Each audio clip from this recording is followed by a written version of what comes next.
We are celebrating the life this morning of Mike Nichols. Of course, he directed that film, one of so many unforgettable ones, a spectacular career, truly an extraordinary man.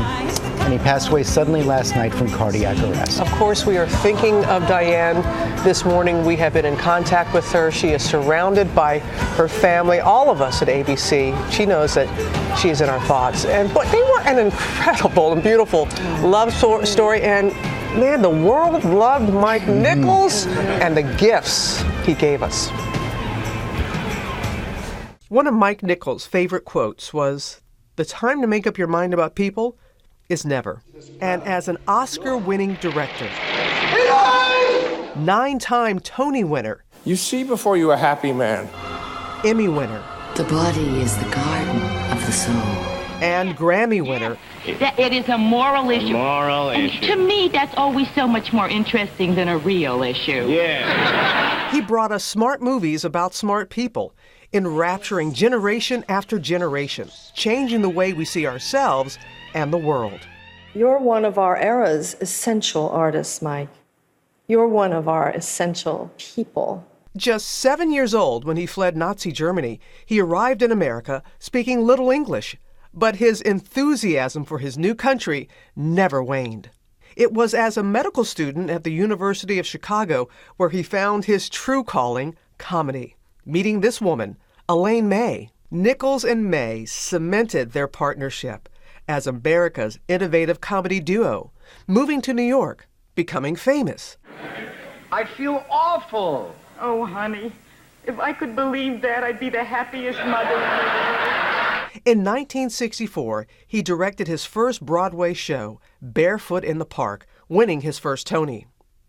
And at the young age of 35, he directed his first Hollywood film, Who's Afraid of Virginia Woolf, with Elizabeth Taylor and Richard Burton.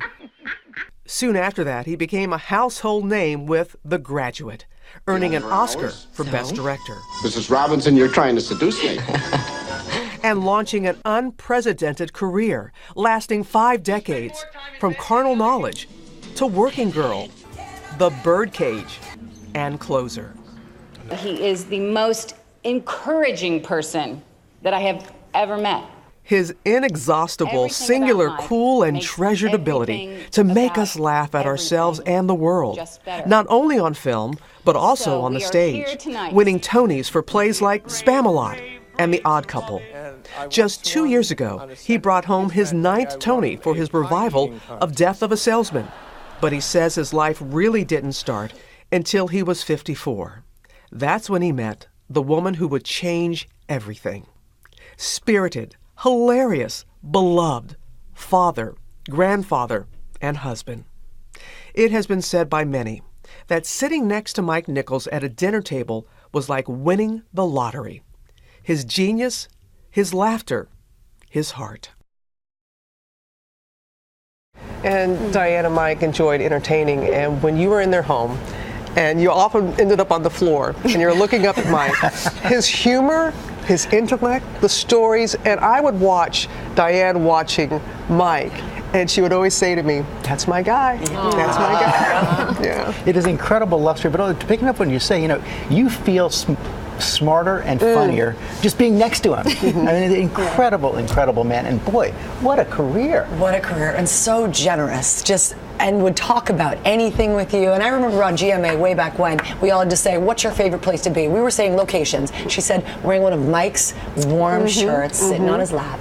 As you said, Robin, a true love story, and that's what's so beautiful to see, that he knew what was important most, his family.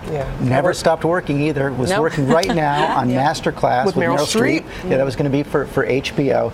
And I love what Tom Stoppard, the famous playwright, said about Mike Nichols. He called him the best of America. He improves every shining hour and brightens the dark ones. Yes, as does Diane. And again, we're thinking of you, Diane. We're glad that you have your beautiful family surrounding you right now, and we are with you too. All our love to you.